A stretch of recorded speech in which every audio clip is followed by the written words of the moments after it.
An explosive day in the YSL racketeering trial at the Fulton County Courthouse. In the past 2 hours, the presiding judge held Young Thug's attorney Brian Steele in contempt. When the judge asked him how he learned about the conversation, Steele refused to answer. Before storming out of the courtroom, the judge told Steele he had 5 minutes to change his mind or be held in contempt. When the judge returned, Steele once again refused to reveal how he learned about what was discussed in the judge's private chambers.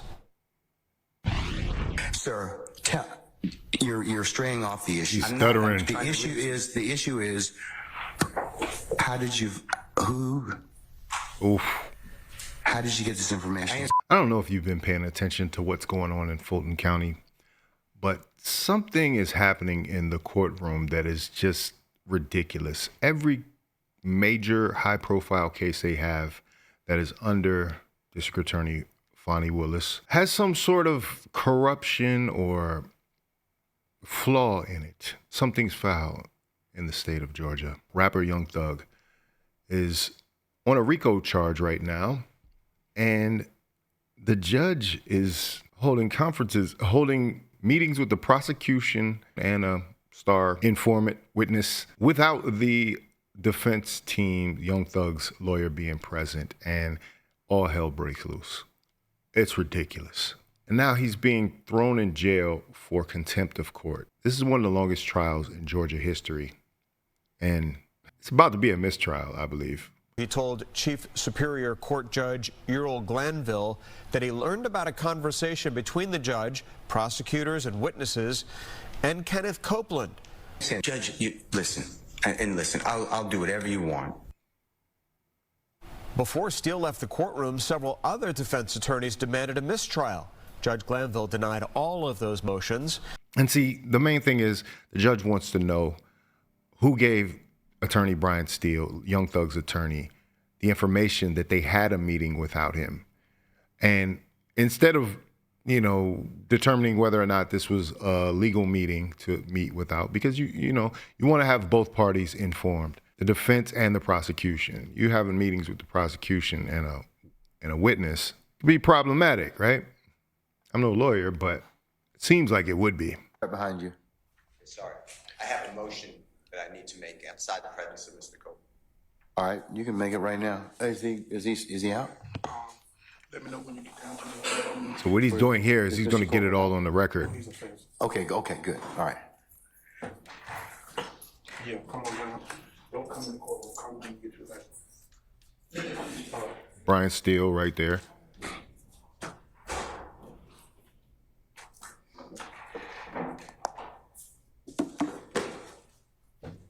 Thank you. Go ahead. Drama. The way I understand my constitutional obligations, pursuant to the 6th and 14th Amendments of the United States Constitution, the corresponding sections of the Georgia Constitution, I'm required to make a full and complete statement to the court. For the record, and if God forbid this goes up on appeal for the appellate courts or another tribunal, commission, or administrative body, I was told, based upon information and belief, that when we arrived at 8:30, 9 o'clock today, we did not come into your courtroom until almost 11:30. And what I found out just recently, this is not waived, is that supposedly in chambers, this honorable court reporter at times, honorable court at times, district attorney or district attorneys from the DA's office, as well as investigators, sheriff deputies, Mr. Copeland and his counsel met together. None of the defense team, to my knowledge, was aware that this was going on. Wow. It was told, based upon information belief, that it was told to the district attorneys that Mr. Copeland intended to plead the Fifth Amendment. Then I was told, based upon information belief, that Adrian Love, the lawyer for Mr. Copeland, and this court were together, and Ms. Love made representations that John Melnick supposedly spoke with some attorneys for the accused and wrote an email to Ms. Love, to Adrian Love, stating that Mr. Melnick does not represent the witness, and that Mr. Melnick wrote an email saying, F you, and then somehow that email was CC'd to me. That never. Mr. Steele, can I interrupt you just a second? I'm kind of disturbed because that's ex parte. All that was an ex parte conversation. How did you find out about any of that? Well, I'm disturbed too, and the reason I'm asking you a question. How did you find out about it? I'm going to ask you the question. Okay. Scuttle, if you look at SCUDDER versus state, which is 298 Georgia, 438, it's Division 2, 782 Southeast 2D 638, 2016. Our highest court says when a court meets, because Mr. Copeland comes in, meets with the court supposedly made statements, which I assume is somewhat accurate based upon what you just said. We're entitled. Mr. Copeland is Lil Woody, who is the witness. So as soon as he comes in, I believe Brian Steele is saying that now we should be entitled to know exactly what's going on in this conversation that you're having in your chambers, Judge, simply. And if we don't, something is wrong. You got a leak in your chambers, Judge. That's what that is. But that being said, is it right that you had this meeting without him? Probably not, right? Told me. You got 5 minutes. Well, I don't need it. I want to continue. Oh, he's mad. This is what I was told. He threw the mic. Mr. Copeland made statements that he admitted to killing walk off. Donovan Thomas and was. Don't take my notes. No. Did not a bailiff is taking his notes by force. Wow. I have Crazy. He is. He's right behind you. They took the 5 minutes and they came back to this. Sorry. I have a motion that I need to make outside the presence of Mr. Copeland.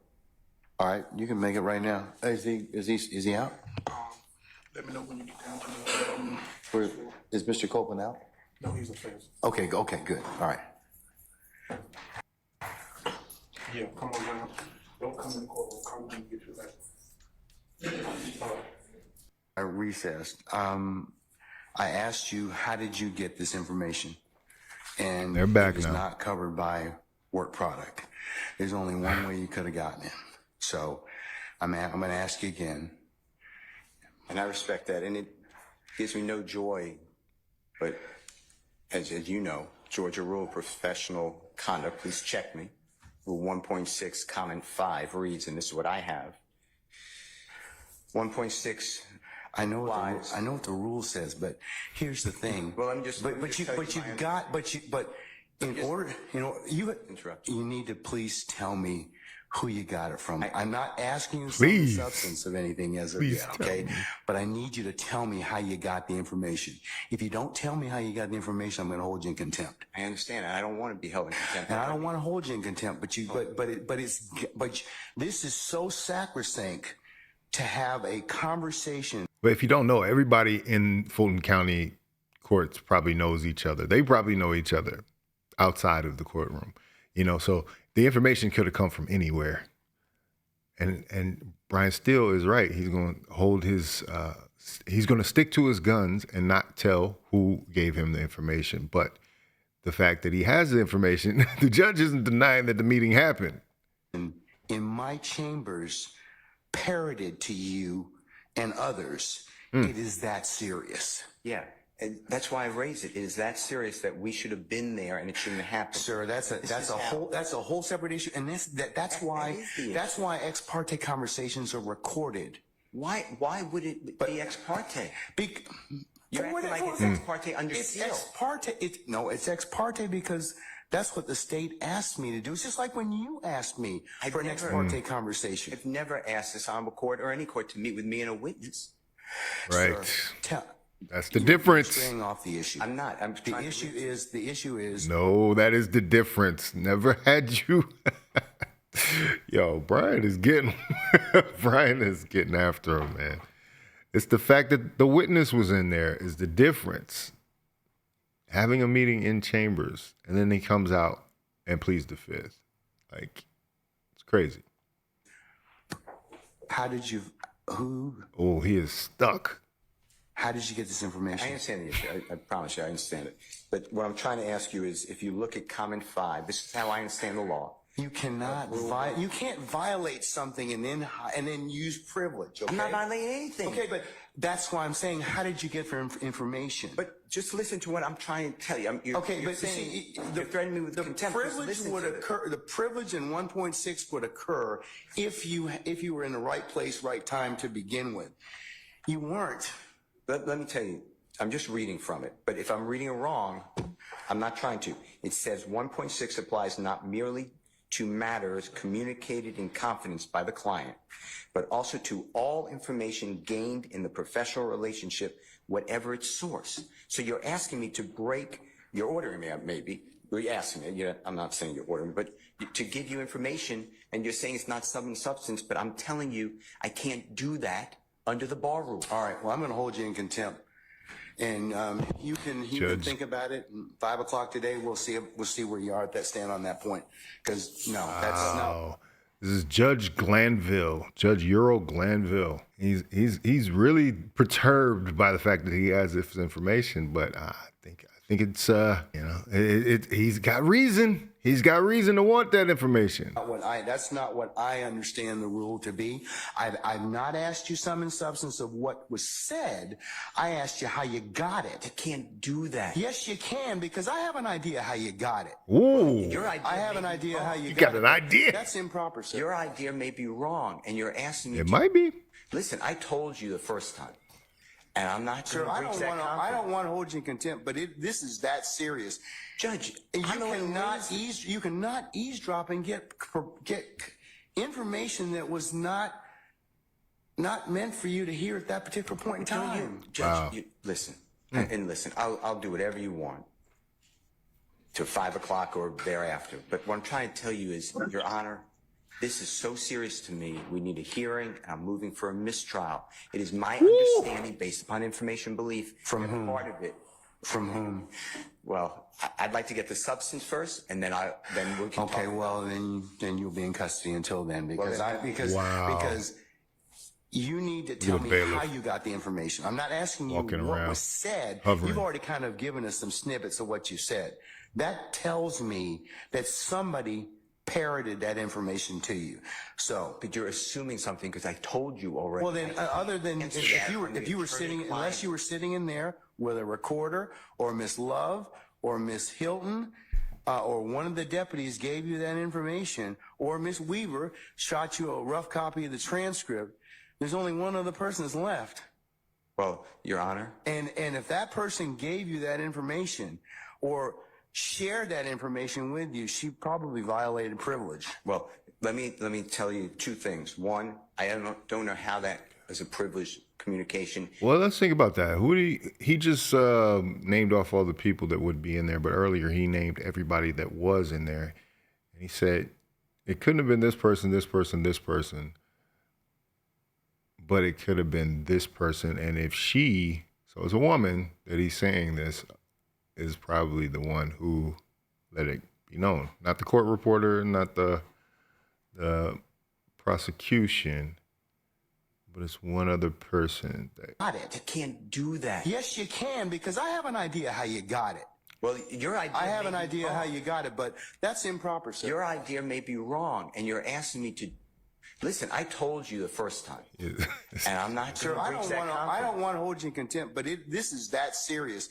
Judge, you cannot eavesdrop and get information that was not meant for you to hear at that particular point in time. There's only one other person that's left. Well, Your Honor. And if that person gave you that information, or shared that information with you, she probably violated privilege. Well, let me tell you two things. One, I don't know how that is a privileged communication. It shouldn't have been. Well, it's because she has a client she's supposed to represent. Who are you talking about? But anyways, I'm not going to have a. I'm not going to have any further. Oh, she has a client she's supposed to represent. So that would be Little Woody's lawyer. Is who the judge thinks it is. Allegedly, right? And it's interesting because Lil Woody actually, let me see if I can find the clip. Lil Woody actually fires his attorney.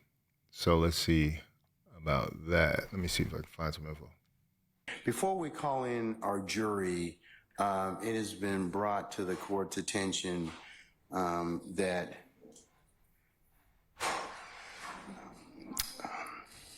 Mr. Copeland's counsel, Ms. Bumpus, would like to be released. Is that correct, madam? Yes, sir. Okay, all right. Sir, Mr. Copeland, counsel, Ms. Bumpus, would like to be released. Is that correct, madam? Yes, sir. Okay, all right. Sir, Mr. Copeland, is it your desire to release your counsel at this point in time? She fat. She fat. Okay. She fat, so y'all. Do you wish to represent yourself and this particular, in terms of any issues? She fat. This is her right here. Hold on. Just for the record, I was never his counsel. Say again. I was never his counsel. Attorney Melvin was his counsel, and I was stepping in as a courtesy for judicial efficiency. Motion to withdraw. Well, given the fact that you have represented Mr. Copeland at this point in time, it would seem appropriate that you do need to, in fact, file a formal withdrawal. Even though you didn't enter one, you de facto entered this case by your representation of him, or you telling the court that you did, in fact, represent him. So I don't know if that's necessarily the person, but you know, it's interesting that this ends up being that all this ends up happening. You know, it's crazy. Conversation with you about this. I want to know. The question still remains. I want to know who gave you the information? I'd like to know what information happened outside our presence.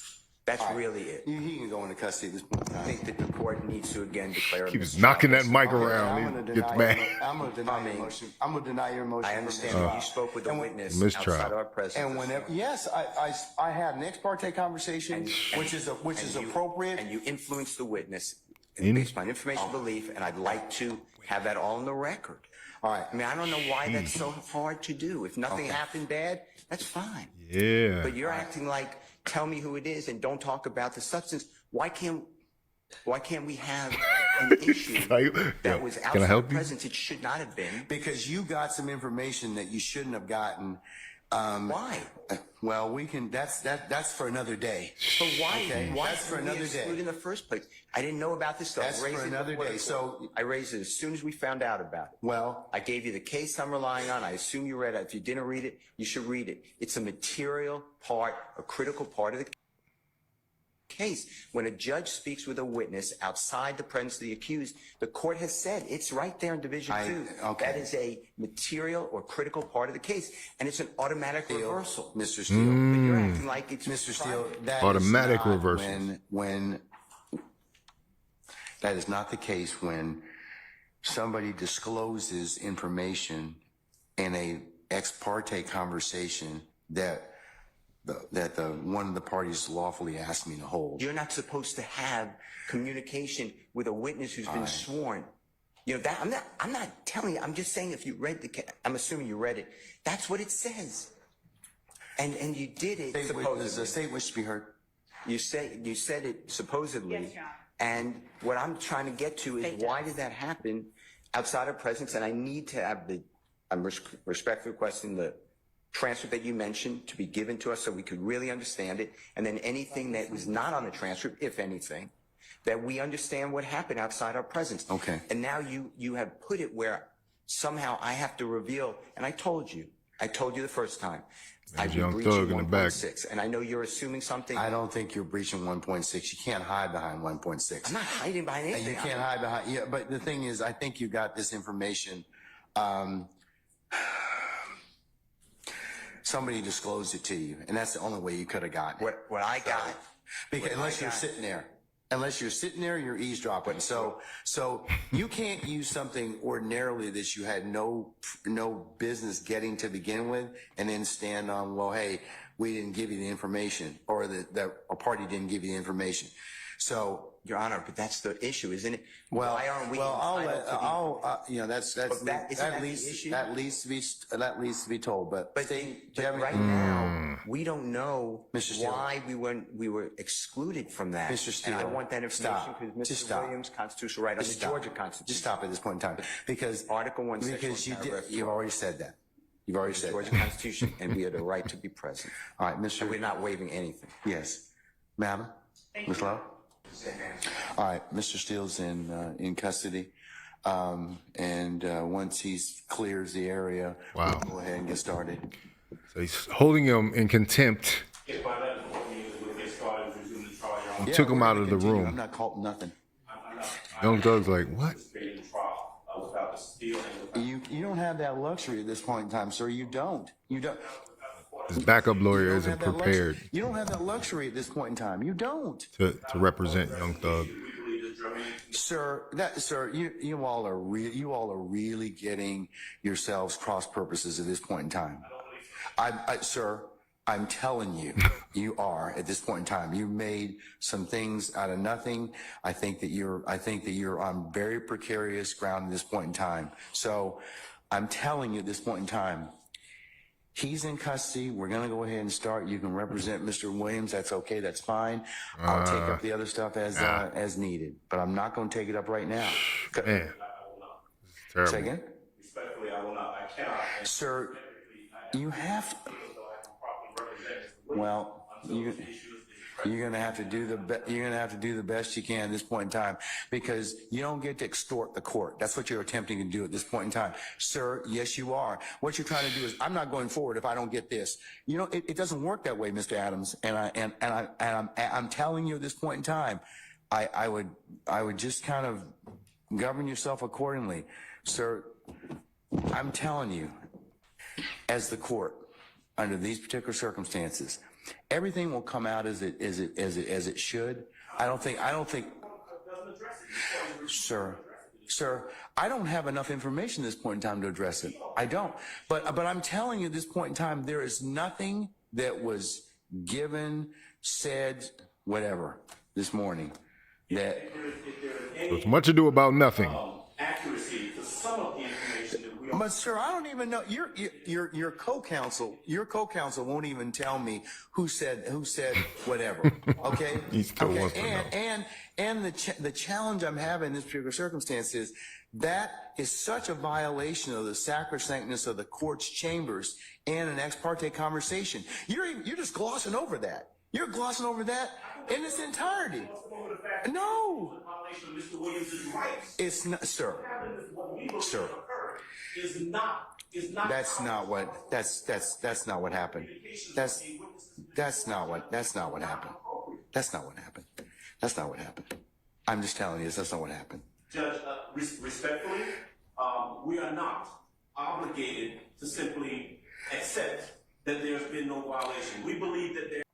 Okay, so now they're taking off his jacket. He's being taken into custody. Attorney Brian Steele taking off the tie. On top of that, it's a gangster move, though. I'm gonna go to jail for my client. How much? Okay. I'll hold my client down.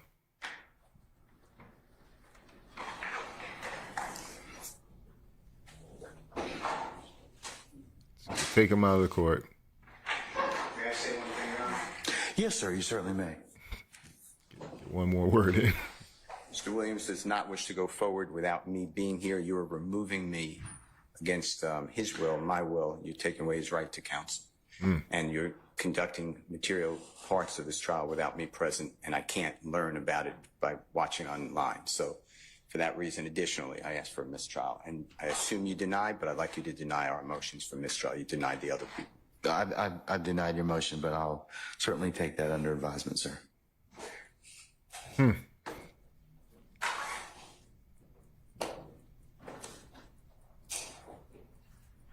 Left him without a We're going to be lawyer. in recess for the next 5 minutes. Wow. So the judge really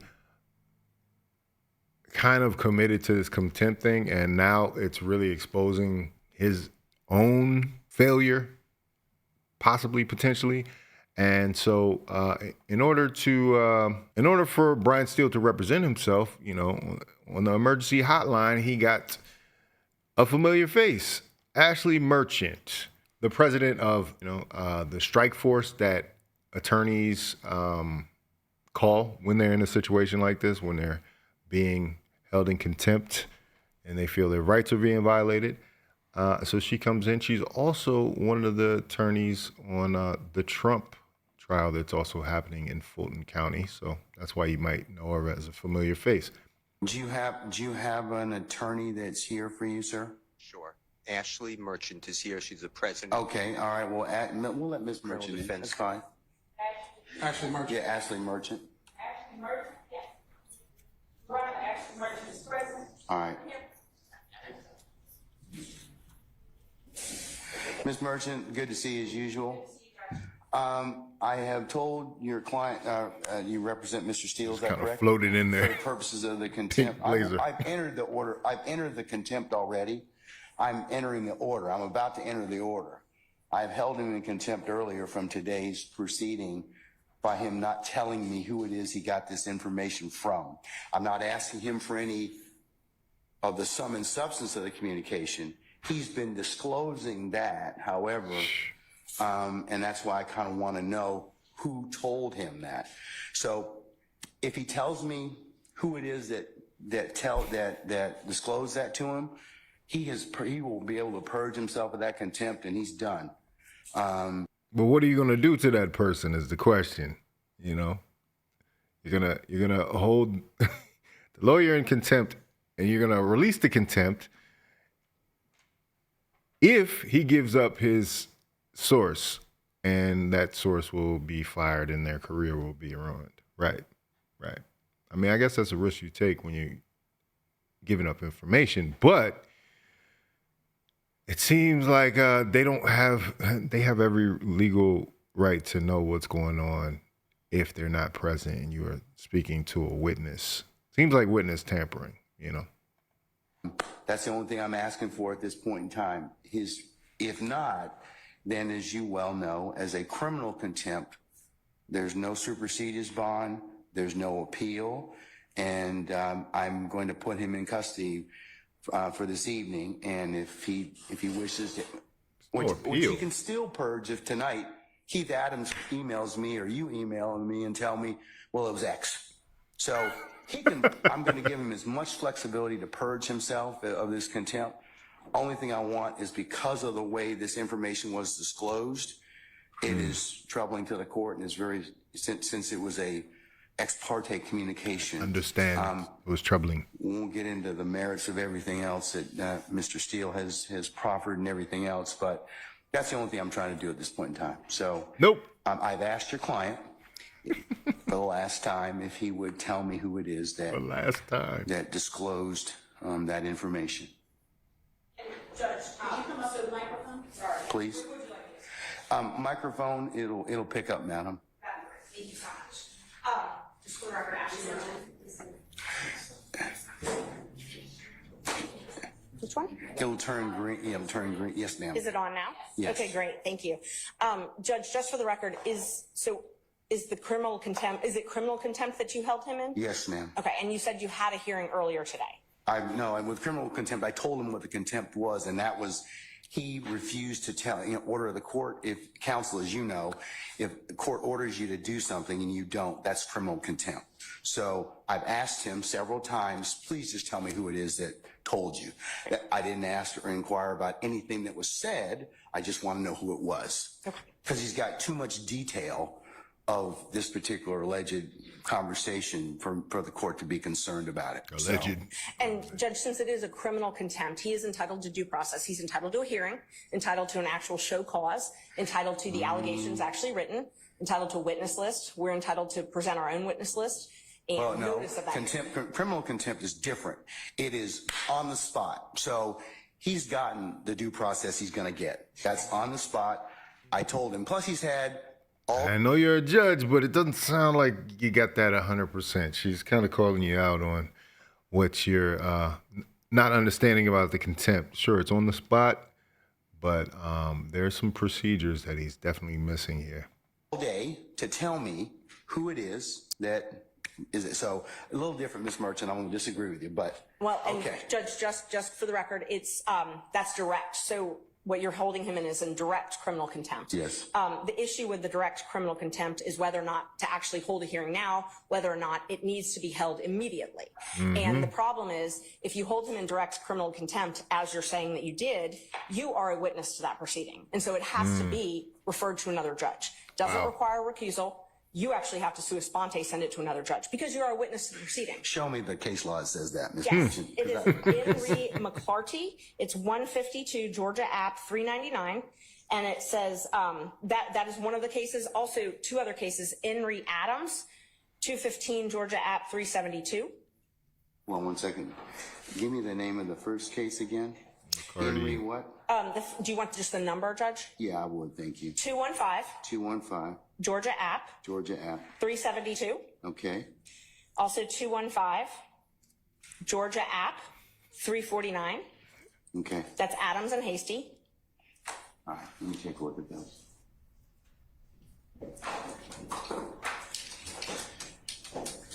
Let's see. She swooped in to save the day, basically, because, you know, at the last minute.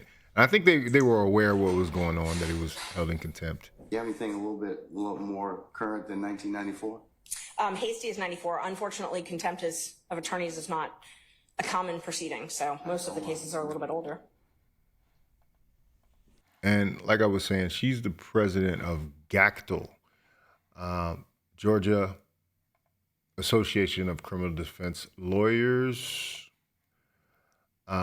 Most important organization for lawyers involved in defense of the accused in Georgia, the largest member-funded statewide criminal defense organization in the country. GACTL is comprised of criminal defense lawyers, law school students, and full-time criminal investigators who stand together in the commitment to safeguard the constitutional guarantees of fairness in the criminal legal system. GACTL makes its voice for fair and effective criminal justice heard in the courts, the legislature, and the community. And there she is, the president of GACTL, Ashley Merchant, who is now in court for Brian Steele. And so you definitely have the discretion to grant him a supersedious bond. The other issue is if it is a criminal contempt and you are finding him guilty of criminal contempt, then we have to have a sentence imposed. Now, civil is where you get to hold him until he complies. No, criminal is where you get to impose a sentence, maximum 20 days and a $1,000 fine. So if you're going to incarcerate him under a criminal contempt, he's got to be sentenced. Well, his contempt is maximum 20 days. Originally, he was trying to give Brian Steele 2 years, I believe. Which, you know, in the middle of a trial, you know, this might be a long trial, still is, like I said, a record-breaking trial. She's saying he cannot be, the maximum he can get is 20 days. And what he's going to do is he's going to serve those days on the weekends. As long as he, when he tells me what the basis of the conversation was, who, I didn't ask what. But he tells me that, then I can certainly, he purges himself of the contempt. Then that's civil, Judge. That's civil contempt. That's civil. And that's respectfully, I would point you to Ray Hughes, Got him all which stands for the same point of law. Civil contempt impose punishment as a means of coercing future compliance with the prior order of the court. Here, the prior order of the court presumably is that you have directed Mr. Steele to answer the question, to disclose the information as to who is his source for knowledge of this ex parte meeting that occurred earlier today. Criminal contempt imposes unconditional punishment to punish the act which has occurred in the past and cannot be purged. It is not capable of being purged, in which case what Ms. Merchant said applies, which is that there is a 20-day maximum sentence and a $1,000 fine. It is, for all intents and purposes, a misdemeanor offense, Judge, which is why the enhanced due process protections apply to that. Now, Mr. Steele has indicated to us he does not believe that he can answer the question without violating his duty of loyalty and duty of confidentiality to his client. So he is being placed in a position where he's either going to jail or he's going to commit an offense that will put his license to practice law at risk. That is an untenable position. I'm going to take 5 minutes out. I'm going to think about it. Man, this is a mess, man, but there's so much going on. This is Judge Earl Granville, who I think has made a pretty big mistake in this by sending Young Thug's lawyer into, well, first by having the meeting and then by sending Young Thug's lawyer, Brian Steele, into custody for contempt of court. But you know, it just gets crazier and crazier in Fulton County, man. You can see this is like a, you know, him wanting to get the information of who might have shared information with Brian Steele is just, it's not realistic for him to do that, because who would give up their source and put them in jeopardy? You know, realistically, should you have been having this meeting with a witness without both parties present? Because ex parte law is done with respect to or interest of one side only or of an interested outside party. So lawyers are forbidden to meet with a judge ex parte or outside of the presence of opposing counsel. So yeah, what reason would you have to do this? Like he said, Judge Glanville says that, you know, if you asked me for an ex parte, I would have one with you. The only difference is you got Lil Woody, a star witness, that is now being influenced by what's going on in this private meeting. And why isn't the defense or anybody on the defense team, because it wasn't just Brian Steele, it was the other lawyer that said he wasn't allowed in there. Why aren't they allowed to be present? And I think that comes down to it. What do you have to hide? Even if it is a non-issue, it's an issue enough that all this is happening. And I think it's just another day in the state of Georgia, Fulton County. But let me know what you think about it in the comments.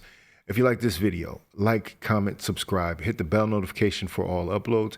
If you want to watch more, please watch one of these videos down below. Make sure you sign up for the newsletter for Faucette Media. There you can stay up to date on all things happening on Faucette Media. This is Faucette Media.